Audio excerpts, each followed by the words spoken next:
What are you doing? Why can't I look like that? Well, that's a tree. That's why.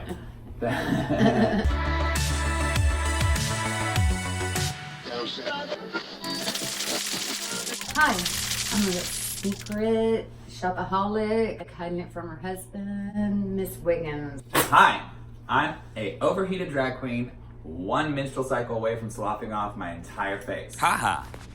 Miss Wiggins, you look a little distracting. Why can't I look like that? Like this? These aren't even real people. These have been cropped, shopped, and made to look like that. They look real. We're here to talk about self-image because it matters to us. And we think it might matter to you. There's so many different topics on self-image. We're going to give you guys an overview of our personal experience. We're also going to talk about some different types of self-awareness, selves. I've also got a lot of facts for you. I'm the fact machine. I'm the facts machine!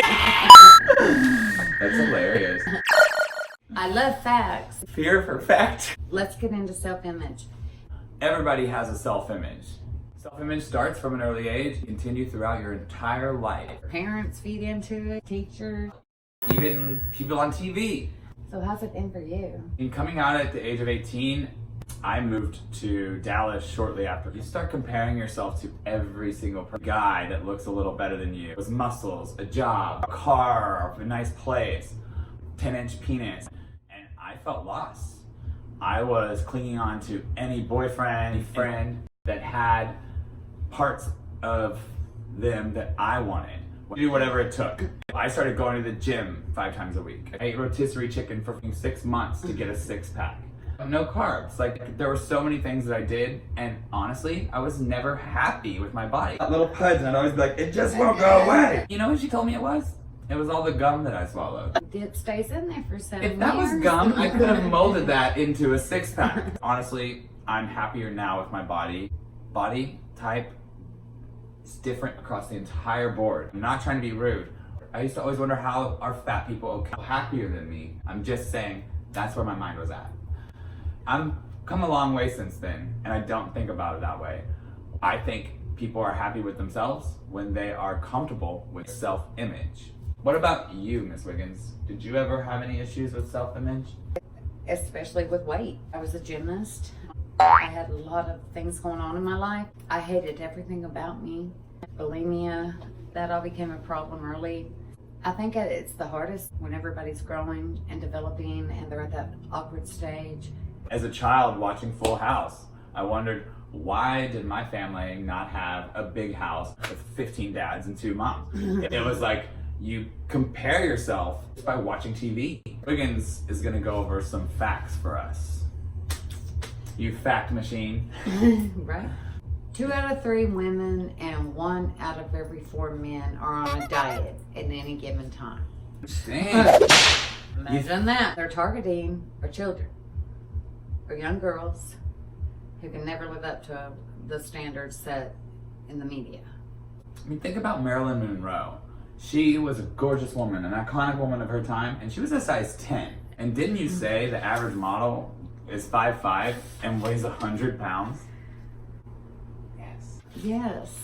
What's sad is the average American girl will watch 5,000 hours of TV, including 80,000 ads. And guess what everybody looks like?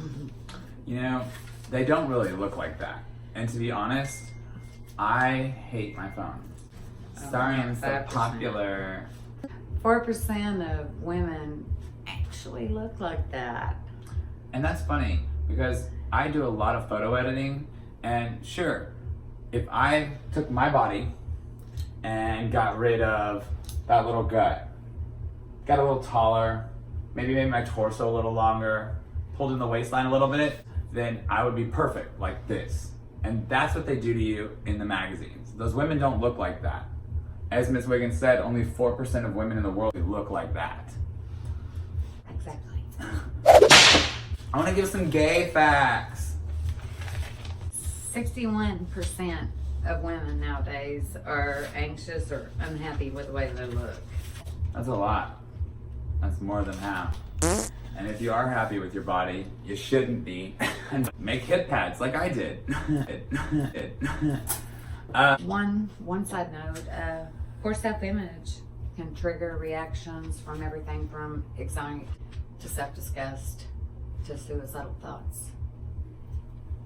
We're not all alike. Your uniqueness is important. What kind of world would we be if we all looked the same? What makes us beautiful is our differences and our uniquenesses.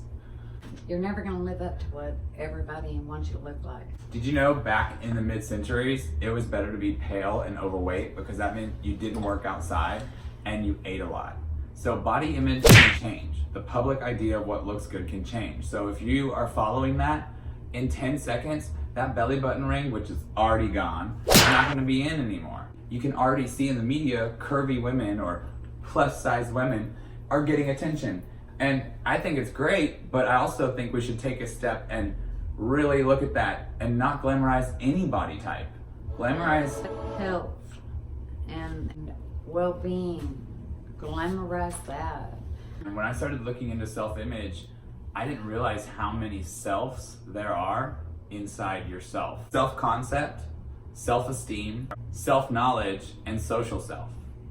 That's a lot of selves. Self-concept is what we think about ourselves. It is an internal thought process, like, who am I? Things like your personality, your skill set. Partially, it can also come from trial and error. You got caught, that's not you anymore. So you make that conscious effort, that's not yourself. Number 2, self-esteem. It's an attractive thing to think about, positive or negative of ourselves and how we feel about it. Is what you are providing to the world, your actions, are you of value? Self-esteem can come from things like good academia, happiness, a promotion. Self-esteem can be affected negatively if you feel like you're not good enough. Recognize that that little voice is nothing. The person listening to that voice is everything. In order to move forward, you got to put yourself into some uncomfortable situation. This isn't uncomfortable enough. One I love is the psychological self. This one I thought was super cool because it talked about, when does a baby recognize that it is its own being? It's a self. Like at first, the child looks at its reflection and sees a playmate. It doesn't realize that it's self. It has no shame. It learns that if it cries, mom comes. Boom. Okay, if I cry, I get this. It's the me. Psychological self is a pillar of self-image because it is the behaviors that we learn to get what we want or to be who we need to be. Self gradually emerges in our role models, good and bad. How much responsibility the individual takes to make healthy choices and to take that first step. So number 4 is self-schema. Self-schema is the schematics, it's the framework. If you're a construction worker, without your framework, you have no sturdy home, right? Without your frame in a tango, you don't have a good dance. So you have to have... Spaghetti arms. Right? This is my dance space. This is your dance space. Let's cha-cha. Schema. So schematics are constantly taking in information and your brain is deciding what's important. Sometimes your brain can even decide to change facts. So you are your past and future selves. You are who you were and who you're going to be. It's all based on the decisions that you make. And with self-schema, it really is hard to change. The last thing I want to talk about, we all deal with, and it's called self-concealment, is the active withholding of beliefs, feelings, emotions, because you know that they're going to have a negative effect or you fear that someone is not going to understand.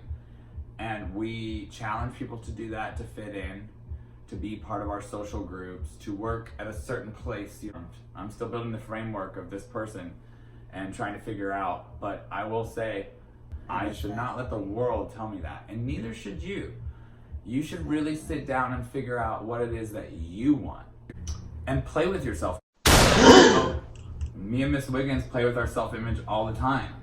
We change our looks, our dresses, even our homes. We rearrange, we try new things. It's fun to play, it's fun to experiment. So in conclusion, love yourself. Don't be so hard on yourself. Forgive yourself. More than anything, be yourself. That's all we've got time for today. Thanks for tuning in. And we have 2 other videos that we put up over mental. I still love these titles. We've had 2 other videos that we put up over mental health and bullying, which I'm about to bully this. Thank you for tuning in once again for our 3rd episode of WIGG Out, as we covered self-image. If you have a topic that you'd like us to cover or something that you're struggling with, leave it in our comments. Reach out on our social media. We're under WIGG Out on Facebook and Instagram. We're on YouTube. We're also here on the island for you. We just want to help people. We're not doctors. We're not psychologists. You're not a psychologist? We just care. We just care. Doesn't seem like you care. Not enough to go to school. There are, I mean, seriously, right? There aren't many resources to really help with self-image besides like behavioral therapy, and that kind of stuff can cost a lot of money. So why don't you take a hard look in the mirror, take a hard look at the people around you, and start dissecting the things that you don't like about yourself, write them down, and then wait a week, read them later, and look how ridiculous they sound. If there's only 4% of women out there, that means there's at least 96% of those women that are having problems and not talking about it. And we're talking about it today. Until next time, it's time to go.